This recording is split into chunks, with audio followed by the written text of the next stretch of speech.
காது கொடுத்து கேட்க நபர்கள் இல்லை, அதை புரிந்து கொள்ளுகிற மக்களும் இல்லை. அவர் ஏற்றுக்கொள்ளுகிறார்.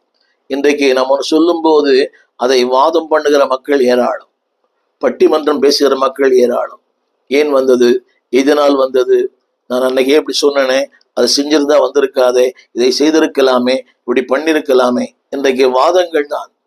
நம்முடைய வார்த்தை ஏற்றுக்கொள்ளுகிறவர்கள் மிக குறைவானவர்கள் தான்.